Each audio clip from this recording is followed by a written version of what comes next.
جی بہت شکریہ جنرل صاحب. آپ نے بار بار 2021 کی بات کی کہ جب دہشت گردوں کو یہاں پہ لایا گیا، بسایا گیا، جو بھی پالیسی تھی وہ پالیسی ظاہر ہے کہ صرف پولیٹیکل لیڈرشپ نے نہیں بنائی تھی، اس میں ملٹری لیڈرشپ بھی برابر کی شریک تھی. تو اگر آپ ان کو اسپیئر کر کے صرف پولیٹیکل لیڈرشپ کے اوپر برڈن ڈالیں گے تو میرا خیال ہے اس کو ایک سلیکٹیو جسٹس کہا جائے گا انفارچونیٹلی.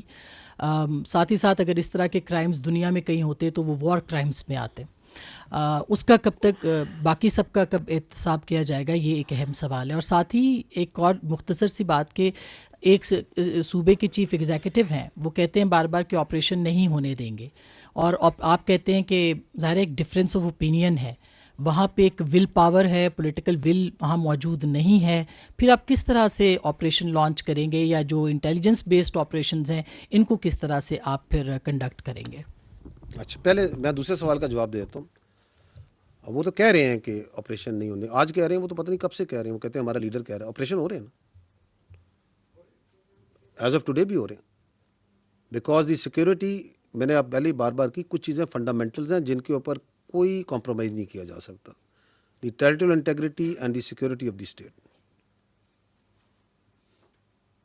یہ ہمیں جاننا ہی ضروری ہے. یہ آپ کے سامنے یہ آئین کی کتاب ہے، یہ آئین کی کتاب ہے نا، یہی ہے نا فنڈامنٹل بک جس سے آپ کا پوری اسٹیٹ چلتی ہے.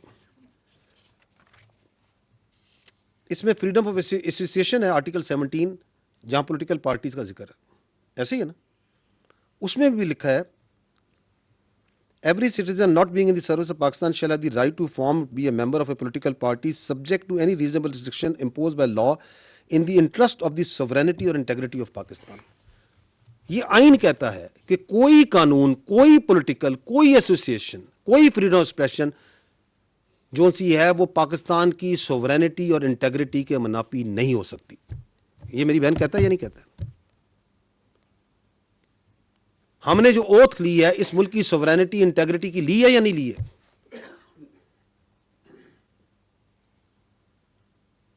تو I think we are absolutely clear, you are absolutely clear. ہمیں ان خوارج کا بھی کلیئر ہے کہ ان کا کوئی پاکستان کی سوورینٹی اور انٹیگریٹی سے تعلق نہیں ہے. اور وہ جو کہتے ہیں کہ ہونے نہیں دیں گے، تو کیا ان کی شخصیت، کیا ان کے کلمات اس ملک کی سالمیت سے بڑھ کے ہو چکے ہیں؟ ٹینز آف تھاؤزنڈز آف بچے اور بچیاں اس ملک کی شہید ہو چکے ہیں اس دہشت گردی کے آگے. ہوئے یا نہیں ہوئے؟ خوزدار میں اسکول بس کی معصوم بچیاں، بچے شہید ہوئے ہیں. کس پہ ڈھونڈے ان کا خون کہ ہم آپریشن نہیں ہونے دیں گے؟ وانا کے اندر بچوں پہ حملہ ہوا، آپ کی فوج درمیان میں آئی، 3 ہمارے بہادر جوانوں نے اپنی جان دے کے ان بچوں کو بچایا. کس پہ ڈھونڈے ان کا خون کہ ہم آپریشن نہیں ہونے دیں گے؟ آپ کی پولیس کے بچے، آپ کے ایف سی کے بچے، آپ کے سولینز کیا شہید نہیں ہو رہے صوبے میں؟ کیا آپ کے پاس حل ہے کہ آپ کہتے ہیں کہ آپریشن نہیں ہونے دیں گے، کہتے ہیں کہ کابل سے آپ جو ہے بھیک مانگیں گے سیکورٹی کی؟ تو کیا کریں گے پھر آپ؟ تو ہمیں ایبسولوٹ کلیئر ہے، ریاست کو بھی کلیئر ہے، اس ملک کے بچوں کو بھی کلیئر ہے، خیبر پختونخوا کے عوام کو بھی کلیئر ہے. کیا آپ یہ کہتی ہیں کہ چونکہ وہ کہتے ہیں تو وہاں پہ جو سا ہے، جو ان کی پرورٹڈ آئیڈیالوجی ہے جس کا دین اسلام سے کوئی تعلق نہیں ہے، جس کے اندر آپ کو عاصمہ شیرازی کو اجازت نہیں کہ وہ یہ سوال کر سکیں، کہ اس کو امپوز کر دیں کیونکہ وہ یہ کہتے ہیں. تو وی آر ایبسولوٹلی کلیئر، ریاست کلیئر، آپ کو بھی کلیئر ہے. یہ ہماری سالمیت کی جنگ ہے، یہ پاکستان کی جنگ ہے. یہ کوئی شخصیت، کسی کی سیاست اس پاکستان سے بڑی نہیں ہے، کوئی ذات کسی سے بڑی نہیں ہے. جو آپ نے بات کی سلیکٹو، کہ جی یہ سلیکٹو جسٹس ہے جب ہم یہ بات کرتے ہیں. دیکھیں، we need to understand that how the state کے فیصلے ہوتے کیسے. میں ہمیشہ یہ کہتا ہوں کہ ہمارے اوپر ایک نیریٹو ہے جو سیاسی نیریٹو ڈالا جاتا ہے جس کے اندر جو سا ہے اختیارات مکمل لیے جاتے ہیں, ذمہ داری پوری نہیں لی جاتی, بالکل نہیں لی جاتی. اور اس کا جو طریقہ واردات ہے وہ یہ ہے کہ جی ہم تو بے اختیار تھے. جو حکومت ہوتی ہے وہ بااختیار ہوتی ہے. آج جو حکومت ہے وہ بااختیار ہے, جو پہلی حکومت تھی بااختیار تھی, اس سے پہلے ہی بااختیار ہوتی ہے. اس کے اختیار کو وہ اپنے مختلف اداروں کے ذریعے عملداری میں لاتا ہے.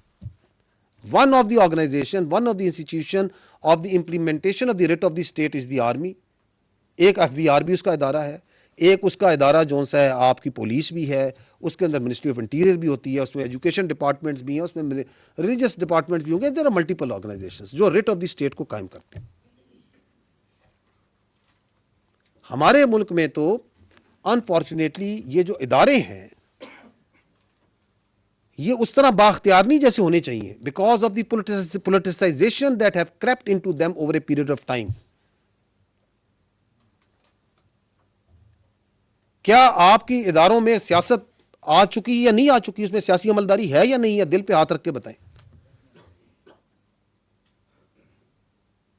کہ ان کے اندر کیا وہ اٹانومی, کیا وہ انڈیپینڈنس, کیا وہ اسٹرینتھ ہے جو ہونی چاہیے.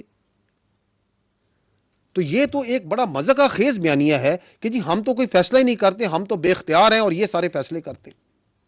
کیونکہ ایک ادارہ ہے جو اپنے اوپر, ہم ہمیشہ کہتے ہیں کہ ہمیں اپنی سیاست سے, اور ہر قسم کی سیاست, ایک ABCD, ہم کہتے ہیں ہم کسی کی سیاست ہم پہ نہ لاگو کریں. ہمارے لیے تمام سیاسی پارٹیاں, تمام سیاسی لیڈر, تمام سیاسی نظریات, تمام ایتھنیسٹی, تمام قومیں, تمام مذاہب, تمام فرقے ہمارے لیے برابر ہیں, جب اگر وہ پاکستانی ہیں. That's what we say. Don't impose your political love on us. But that doesn't mean کہ وہ سیاست بااختیار نہیں ہوتی. وہ جو اس وقت کی حکومت تھی, وہ جو اس وقت لیڈر تھا جو کہ اپنی پارٹی کو ایک ایز اے بالکل ڈکٹیٹر کے طور پہ چلاتا ہے. آپ دیکھیں کہ پوری پارٹی, وہ کہتے ہیں نا جمہوریت, تو جمہوریت تو سب سے ساری پارٹی تو ایک بندے کے ریوالو کرتی, اس وقت بھی پوری حکومت ایک بندے پہ ریوالو کرتی تھی. اس وقت بھی ان کو تھا بات چیت کرو, بات چیت کرو, بات چیت کرو, اور وہ جس چیز کے پیچھے پڑ جاتا ہے کہ بات چیت کرو, بات چیت کرو. اور جو اس وقت DGI تھے وہ کدھر ہے اس وقت, جن کو انہوں نے اپنی سیاست کے لیے استعمال کیا. آپ یہ ادارے پہ نہیں لگا سکتے, یہ شخصیات کا کھیل تھا. بھائی وہ وزیر اعظم تھا, وہ بااختیار وزیر اعظم تھا, جو بعد میں کہتا ہے میرے پاس تو اختیار ہی کوئی نہیں تھا, فیصلہ نہیں کرتا ہوں. وہ اتنا بااختیار وزیر اعظم تھا کہ اس وقت تو وہ قوم کے جو آپ کا آرمی چیف ہے اس کو قوم کا باپ بھی ڈکلیئر کر دیا تھا انہوں نے. یہ کام تو کسی, اتنا اختیار تو کسی وزیر اعظم کے پاس نہیں تھا آج تک 1947 سے کہ وہ کسی آرمی چیف کو قوم کا باپ ڈکلیئر کر دے. ہمیں تو یہ پتا ہے کہ قوم کا ایک ہی باپ ہے, قائد اعظم محمد علی جناح. وہ عظیم شخصیت جس نے یہ ملک بنایا, اور قوم کا ایک ہی شاعر ہے حکیم الامت علامہ اقبال. ہم تو اس کو پڑھ کے سے آئے تھے, یہ ایک نیا قوم کا باپ لے کے آگے تھے, کیونکہ ان کی سیاست جو سی اس یہ ڈیمانڈ کرتی تھی. تو آپ جو ہے نا ان کو انڈر پلے نہ کریں. وہ جو ابھی بھی بیٹھ کے کہتے ہیں کہ آپریشن نہیں ہونے دیں گے, ابھی بھی کہتے ہیں کہ بات چیت سے مسئلہ حل کرو, وہ جو خبط ادھر تھا وہ خبط ابھی بھی ہے. تو ان سے کوئی پوچھے کہ آپ کو کیا محبت ہے ان طالبان سے, ان دہشت گردوں کے ساتھ, آپ کو ان کی پرورٹیڈ آئیڈیالوجی کے ساتھ آپ کو کیا محبت ہے؟ کس کے کہنے پہ آپ یہ پورا کا پورا پاکستان کو اور اپنے صوبے کو تو جھونک رہے ہیں اس آگ میں جس کا ایندھن بن رہے ہیں آپ کے بچے, جس کی وجہ سے وہاں پہ ترقی نہیں ہو رہی, وہاں پہ کاروبار نہیں آ رہا, وہاں پہ سیکیورٹی نہیں فیل ہو رہی لوگوں کو, اور اس کے کتنے ایلز ہیں جو آگے جا رہے ہیں.